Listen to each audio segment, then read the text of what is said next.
first speaker is Dante Minniti, who will talk about globular clusters. So I'm going to talk about globular clusters from the perspective of the VVV and VVVX, and also using Gaia, and also trying to focus on the RRLyrae.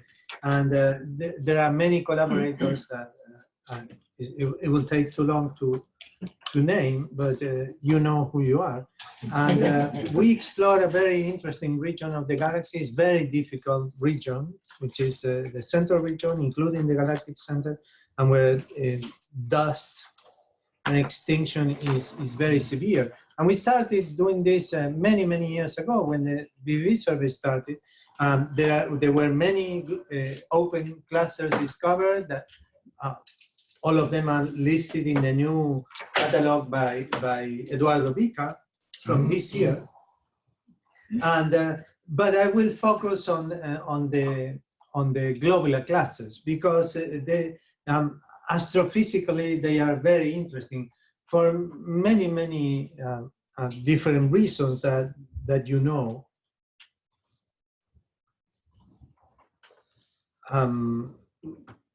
There were very few clusters known, 33 known previously in the VVV footprint, and we started doing RRLyrae, for example, searches, and this was the very beginning, and we started refining their parameters. It was not so easy because looking in the near infrared, it's something different. So it took us a few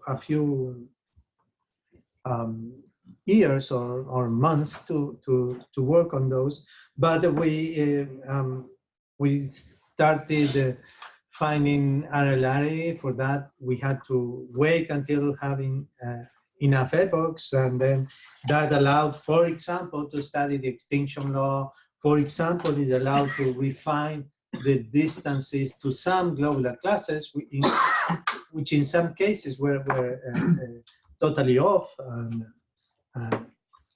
especially in the central regions. But then we, after doing all this, they say, well, there must be some more, or there may be some more globular clusters. So let's try to find them. And this is even harder than studying the known clusters, because the region is very complicated, not only by extinction, but also by crowding, and also by the line of sight there. You see the cluster there, but you see everything in front and everything behind it. So it is an overdensity, but it's not even in some cases a 1 sigma overdensity, just because you integrate everything along the line of sight. That's an advantage that the infrared has, but it's also a disadvantage from that point of view. But the discovery of every new cluster is a treasure. You can do so many things. It's very important. So we decided to search for globular clusters, and then now there are more than 100 new candidates. And most people don't know this, but these are candidates. It doesn't mean that they are all bona fide globular clusters, but I'm convinced that most of them are, and most of these 100 new candidates were discovered by the VVV along the years. It took some time to develop the technique, to see if they are real, to start to work on a firm footing. But now Gaia helped us a lot. Even though Gaia is not so good in this region, it helps us to clean up everything in the foreground. Maybe we cannot study with Gaia the cluster itself, but it cleans up everything that is in front. So in that sense, it is very useful. So most of the new globular cluster candidates need to be confirmed, and some of them might not be candidates. They might just be windows in the clouds. You know, you see an overdensity, but it's not necessarily a cluster. It's just that there is a clear patch in the sky, or fluctuations. But there could be also the debris of clusters that are being destroyed. There could be open clusters, not necessarily globular clusters. We need to study their ages. Or they could be normal globular clusters, but at the very faint end. We are discovering very faint globular clusters. The good ones are already known.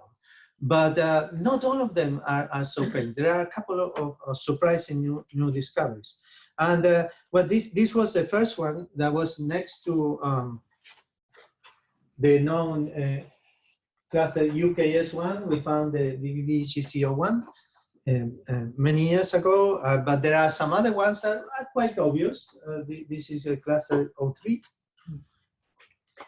So some are, there are no doubts. But we need to study it. Historically, this is a UKS1 was the first globular cluster discovered in the near infrared from UK Schmidt plates, and in the 70s, I think. And this is the VVV image of this same cluster. So there is a lot of improvement. But the surprise was that next to, sorry, the other way, next to UKS1, there is another cluster that you might see there, and this is a blown up image. So there are new globular clusters in the Milky Way, but there are also globular clusters being destroyed in the Milky Way. And I was in a workshop in IAU symposium in China. Ray Carver showed some very nice simulations about the globular cluster system in the Milky Way. He just put 10,000 clusters and let them evolve. And most of them are destroyed. But some of them, you should see the remains. And obviously, they are mostly concentrated in the central region. There are lots of processes that destroy globular clusters. Tidal disruption, dynamical friction, bulge shocking, disk shocking, evaporation. And most of these dynamical processes are more enhanced in the central region of the Milky Way, in the bulge, deep in the potential world. So this is what I call the elephant graveyard. And here is where this is the place that we are exploring. And not surprisingly, we are finding lots of candidates, some good, some bad. But then we have to refine the techniques and try to confirm them.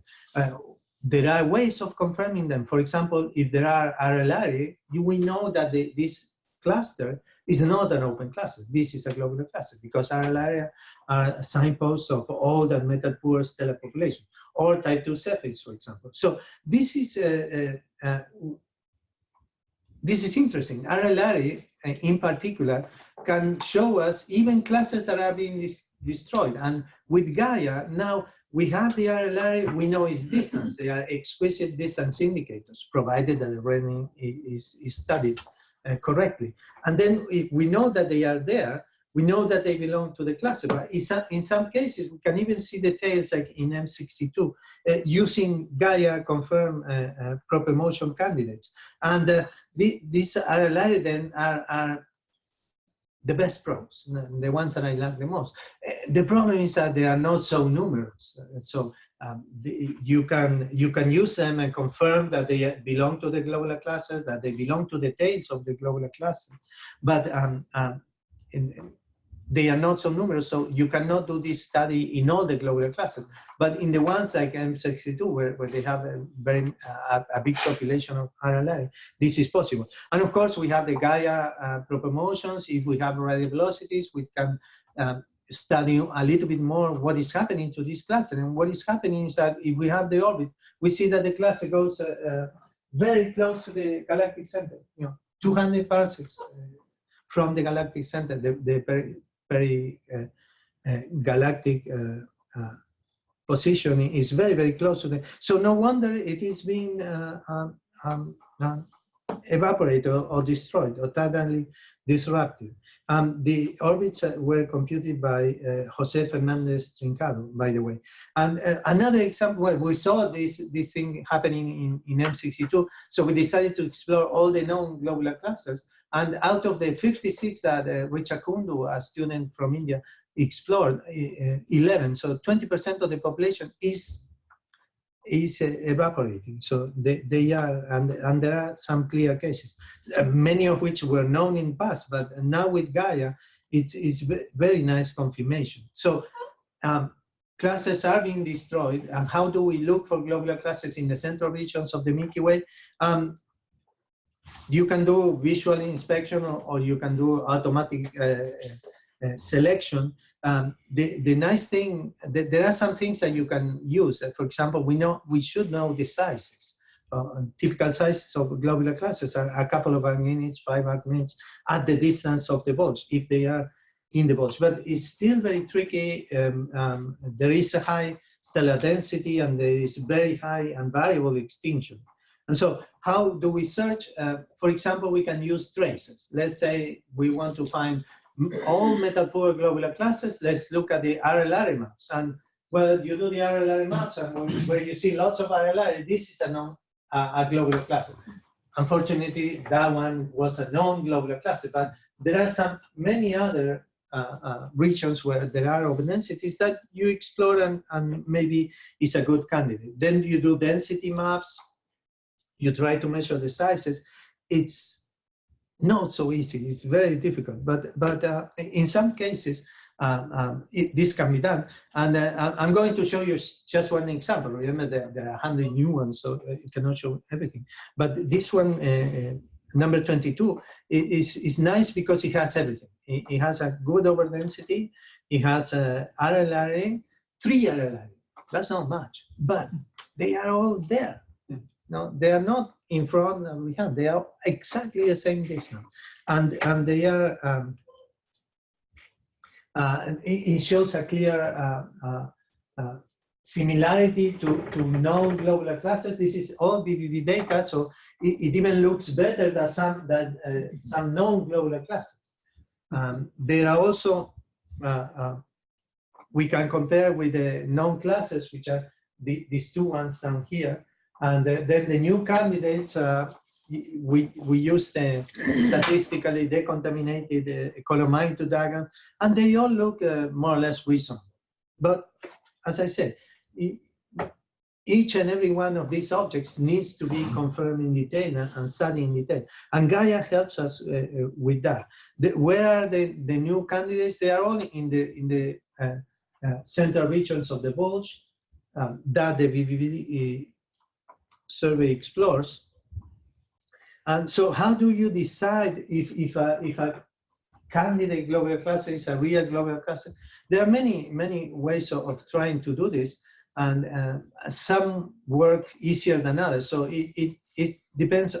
You have to do this on a candidate by candidate basis. Of course, spectroscopy is the best, but we do not have the luxury of having spectra all the time, but we have proper motions, maybe measure RRLyrae. So there are alternative ways. And when we do that for this cluster, for example, the 3 RRLyrae, known RRLyrae, are within a couple of arc minutes. And these 3 are at the same distance. And the one that is just beyond 2 arc minutes from the center is a background RRLyrae.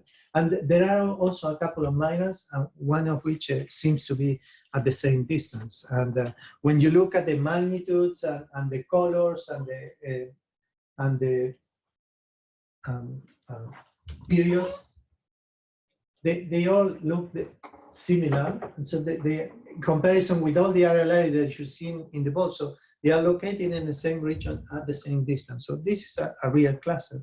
And as I said, you could use a Gaia to decontaminate all the foreground population and find a cleaner color magnitude diagram that goes quite deep. So there are many new globular clusters that have been confirmed, and most of them are in the central regions, but they scatter all over. So the VVVX regions that are above and below and to the right here, the new regions should contain a few more. So this is a region to explore. And as I said, not all of them are very faint. Some of them are as luminous as some known ones. This is HP1, Tersan 2. This is the VVV image, 10 square degrees.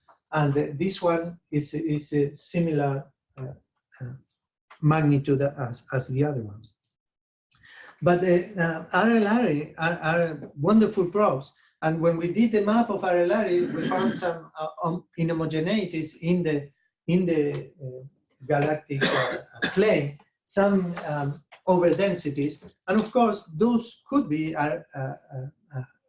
globular clusters. And the first one that we saw is this one that corresponds to a globular cluster that is located there, right in the middle of the galactic plane. This is a GC05, and RRLyrae look like RRLyrae. They're quite good, and when you look at the image, obviously here is the object. But we didn't know that before, but we knew that they were RRLyrae. It's a good detection.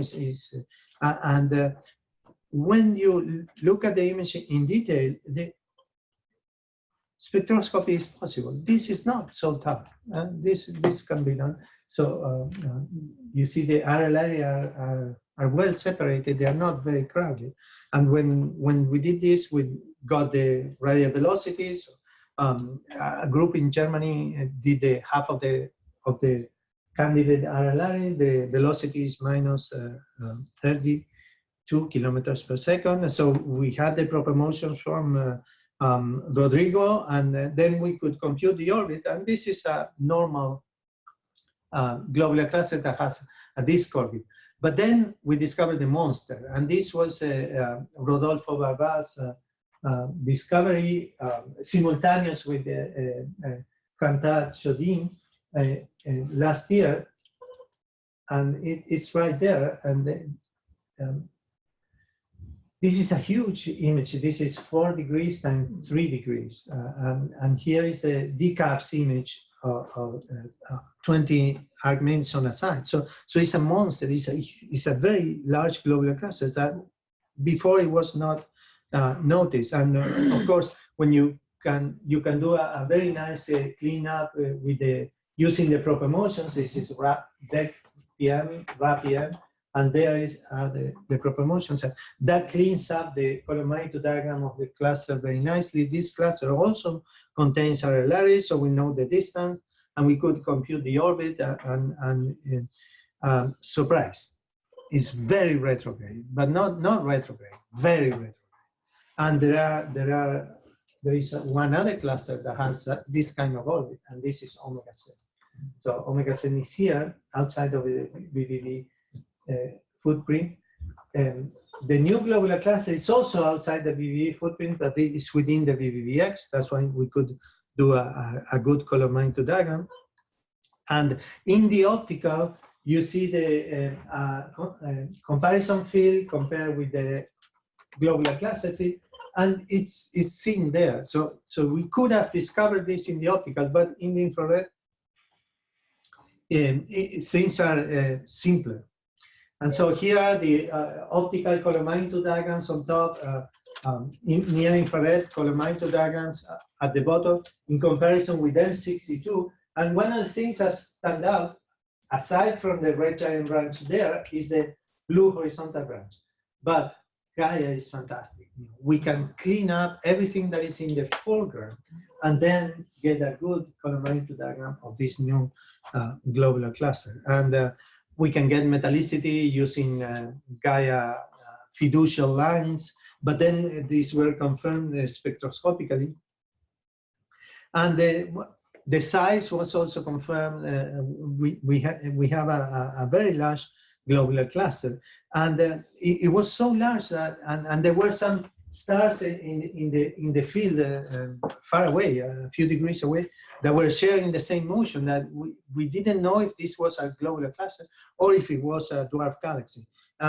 Follow-up spectroscopically confirmed that this is a globular cluster. This is not a dwarf galaxy, but it might be part of one of these accretion events that together with the omega 7 are called the Sequoia event, because of this incredibly unusual orbit that is very, very retrograde. So the galaxy rotates like this, and these two globular clusters, omega 7 and the the sequoia globular cluster go on the outside. So, but then I would like to finish up with the biggest globular cluster of all, or the biggest star cluster in our galaxy, which is the galactic center cluster. So the galactic center has a supermassive black hole, but it contains a star cluster that is very massive, like 10 to the 8 solar mass, and it's right there. This is the image of the bulge of the VVV. This is style B333, is a star cluster, the nuclear star cluster, which is the largest star cluster in the Milky Way, is right there. It is behind 30 magnitudes of extinction. This is a JHKS false color image. So you see that there are some clear patches, but this region is very, very messy. And where you see something orange color, that means 30 magnitudes of extinction. And when you see something black, that means 100 magnitudes of extinction. And so we decided to search for RRLyrae in this region, which is very complicated. And the optical surveys have not been able to survey, just because they cannot reach so faint magnitude. So the oval RRLyrae are shown here. This is oval 3. The oval 4 shows a larger footprint, but they avoid the galactic plane. This is a grayscale is a extinction map of Schlegel, I think. And here in the outer parts are the RRLyrae found in the bulge halo transition region by Felipe Gran in his master thesis. So the RRLyrae, we searched for RRLyrae in the galactic center, very difficult, impossible to do, but Rodrigo Contreras found some, and they look like RRLyrae. Maybe a little bit noisy, but they are, they have clear sawtooth shape. So these are RRLyrae type AB, and there is the likers are asymmetric, so these are not contact binaries, and the period distribution shows that they are extreme type 1 Osterhoff population. But how do we know that they are in the galactic center? Of course, in the plane of the sky, they are right there in the galactic center, but and along the line of sight, where are they? And they are, sticking right into the galactic center. And this is compared with the distribution of the whole bulge RRLyrae. So the fact that they are very picky means that they are located right there at the galactic center. Of course, they lie in the regions that are of lower extinction, in the regions with 100 magnitudes. The black clouds here, we don't find any, but we see them around the galactic center. So motivated by this, we decided to do another search and look deeper, but not only within 20 arc minutes of the galactic center, but within 100 arc seconds of the galactic center. And we found these are now the oval 4 RRLyrae. You see that there are many more than oval 3, but still they cannot reach the galactic plane. They are blind in those regions. But Rodrigo's survey is very nicely extend towards the innermost regions. Still, the galactic center itself, we find very few, but those are right there. And now we can compare with the population of known RRLyrae. So these are the RRLyrae known in the Galactic Gos. This is a color magnitude diagram, Hess diagram, and these are the ones in the galactic center, and you see the range of extinction. And of course, we are missing many, the reddest ones, but they are located in the color magnitude diagram where they are supposed to be. And if we look at the Osterhoff populations, they are even more extreme than the O type 1 populations, which is interesting in itself. And so what can we conclude from this? That the galactic center is a very old star cluster. It contains RRLyrae, so it must have been formed at the beginning of the galaxy. But it's not a globular cluster because it has a huge mass. It's 10 times that of Omega Cent, for example, the most massive globular cluster. But it could have formed, proposed by, originated by Roberto Capusotto-Dolcetta, by merging of a few globular clusters at the beginning of the history of the galaxy. So RRLyrae are fascinating objects to trace the history of this region. Finishing up, my main conclusion is that the globular cluster census of the Milky Way is very incomplete. There are many more that are being discovered and that will be discovered thanks to VVV, Gaia, and later on by LSST. I always like to put this slide to remind you that most of the information of our survey is in the survey webpage, and if you need something added, contact Joyce. And most of the data are officially retrieved from the ESO archive, but we also have ASA science team members access to the CASU data and access to the VSA data. And with this, I finish. Thank you very much.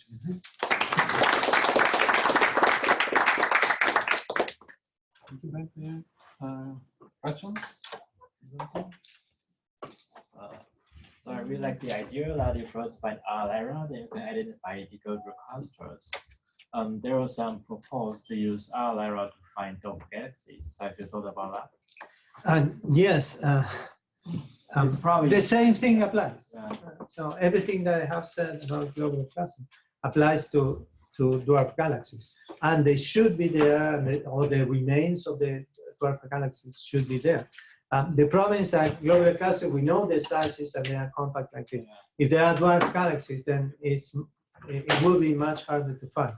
But there was Sagittarius dwarf was found behind the Milky Way by Rodrigo Ibata in 20 years ago. Yeah. And so it would not be surprising to find something. Yeah, but it's just you probably need a deeper stake to do that. Yeah. It's more likely, I guess, LSST, I guess, will find things just above or below the plane. You know, we win only in that narrow region of extinction.